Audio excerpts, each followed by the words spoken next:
Non, mais alors, Rose et Jean Messia, et après Jackie. Il faut décortiquer. Quand on explique, oui, il n'avait pas sa ceinture, mais effectivement, il n'avait pas le permis, il avait peur de retourner en prison. Sauf qu'à ce moment-là, le policier ne le sait pas. D'accord ? Le policier, il a un refus d'obtempérer par 2 fois. D'accord ? Donc, il est obligé de prendre une décision. Est-ce que sa vie, à ce moment-là, est en danger ? Alors, l'affaire déterminera si effectivement la voiture lui fonçait dessus ou pas. Mais est-ce qu'on sait si la passagère est kidnappée ou pas ? De la même manière.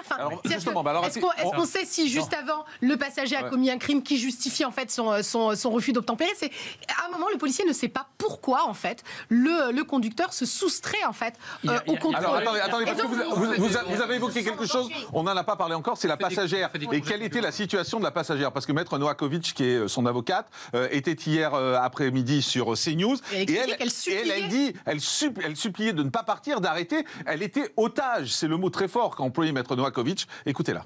En fait, les affaires sont complexes. Pour moi, elles ne se ressemblent pas. Celle du Pont-Neuf est encore une fois totalement différente. La preuve en est, c'est que le policier qui a tiré avec une arme différente, lui, par contre, il y a une affaire qui est poursuivie. Donc, on ne peut pas, en fait, toutes les mélanger. Par contre, elle nous pousse, au-delà de rentrer là, dans le détail de l'affaire et presque dans le secret de l'instruction, comme si on y était, et de faire des spéculations, je pense qu'elle nous pousse à réfléchir sur les moyens qu'ont les policiers pour arrêter, en fait, les refus d'obtempérer. On a vu qu'effectivement, aujourd'hui, il y en a à peu près 24 000. Effectivement, à peu près 24 000 par an. C'est devenu une calamité, c'est pour ça. Aujourd'hui, pour arrêter en fait un véhicule, l'usage en fait d'une arme à feu et les douaniers aujourd'hui, eux, ils ont d'autres armes pour arrêter un véhicule. Est-ce qu'on peut pas penser à des herses ? Vous savez, c'est les objets métalliques. Mais enfin, ils marchent dans la rue, les policiers, ils vont pas se balader avec les herses. Non, mais ils vont pas se balader avec des herses. Pardonnez-moi, on envoie des gens dans la Lune. On peut effectivement penser à des herses portables.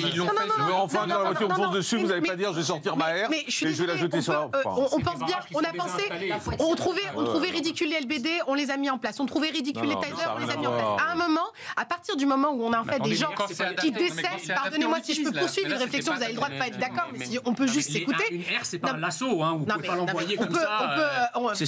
Merci, on voit que vous êtes habile avec les lassos. Non, mais vous pas avec les herses en tout cas. Ce que je suis en train de dire, vous savez, ces propos-là que je rapporte, c'est après de multiples discussions en fait avec des policiers et des syndicats de policiers. Et aujourd'hui, eux-mêmes s'attachent à dire que si les douaniers ont des équipements différents, mais quand c'est des barrages sont fixes, il faudrait peut-être pas quand on poursuit des gens, enfin, c'est grotesque ce que vous dites. Réfléchir, parce qu'on a le droit de réfléchir dans ce pays. Justement, réfléchissez. Il faudrait peut-être effectivement réfléchir à d'autres équipements qui, à un moment donné, n'engagent pas exclusivement l'arme à feu, parce qu'on se retrouve dans ces drames-là. Je suis désolée, là, ce n'est pas le conducteur qui a réalisé le refus d'obtempérer, mais c'est bien une passagère qui est décédée. Donc on peut pas se faire l'économie en fait de réfléchir à qu'est-ce qui peut aujourd'hui exister pour éviter ce genre de drame. Quand on réfléchit, il faut avoir les idées claires. Tout le monde s'accorde à dire que c'est un drame, mais tout le monde ne veut pas réfléchir. Juste, on va faire le CNews Info.